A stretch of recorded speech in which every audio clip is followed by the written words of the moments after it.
ना समझोगे तो मिट जाओगे हिंदुस्तान वालों। तुम्हारी दास्तां तक न होगी दास्तां।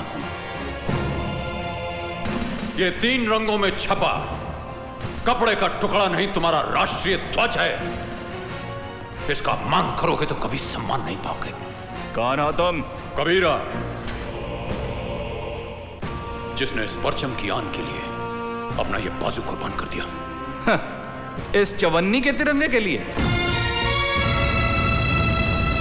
शाबाश। भारत माता के आंचल की कीमत चवन्नी लगाई है, तो अपनी बेटी की लिबास की कीमत क्या लगाओगे?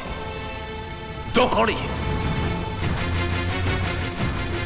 दरअसल कसूर भी तुम्हारा नहीं है। आजादी तुम लोगों को विरासत में मिली है। अंग्रेजों के जुल्म और शहीदों के कुर्बानी के किस्से तारीख में पढ़े हैं तुमने, वो भी सिर्फ हिस्ट्री के पीरियड में। पीरियड खत्म तो किताब भी बंद। तो उन कहानियों को दोहरा कर क्या करें? 50 साल हो गए आजादी मिले। 50 सालों में क्या तुम अपनी मां को भूल जाओगे? 50 सालों के बाद अपनी औलाद, अपनी बीवी को भूल जाओगे तुम? इस धरती से भी तुम्हारा कोई रिश्ता है?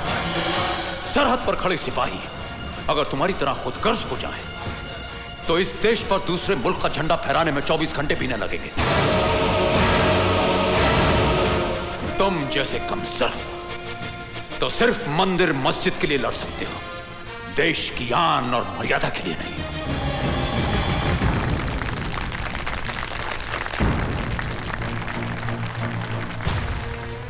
नहीं बेटे, नहीं।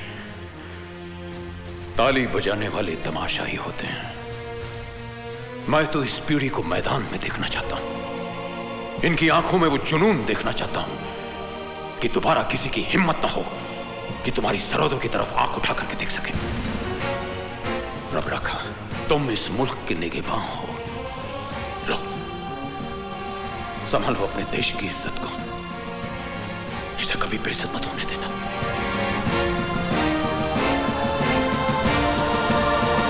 जय हिंद!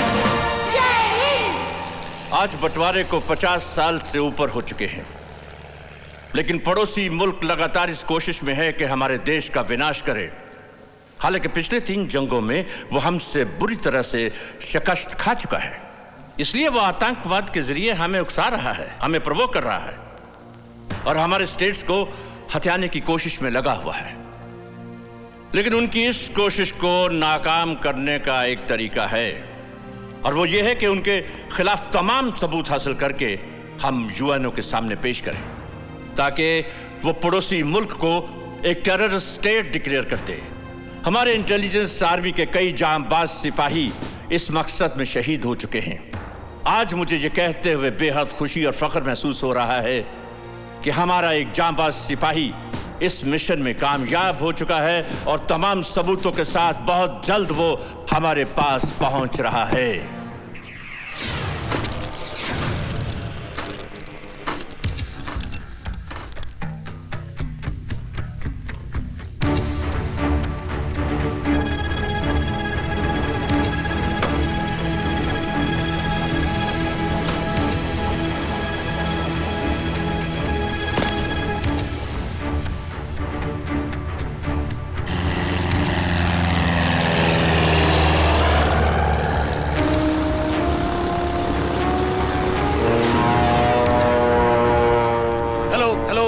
नंबर 738 जूलियट ज़ुलू, मैं टॉप सीक्रेट फ्लॉपी के साथ टेक ऑफ कर चुका हूँ। आपसे गुजारिश है एयरस्ट्रिप 42 लैंडिंग के लिए क्लियर करवा दें। कौन हो तुम? सिपाही जिसका मकसद है दुश्मन की तबाही। वो फ्लॉपी मुझे दो।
Sit down. Thank you, sir.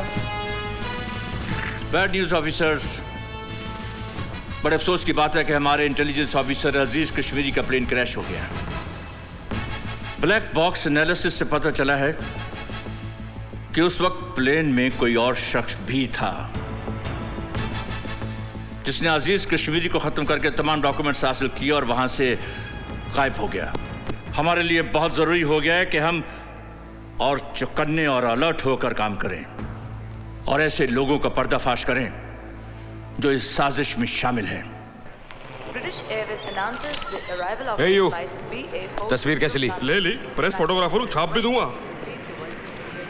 चल छाप दे।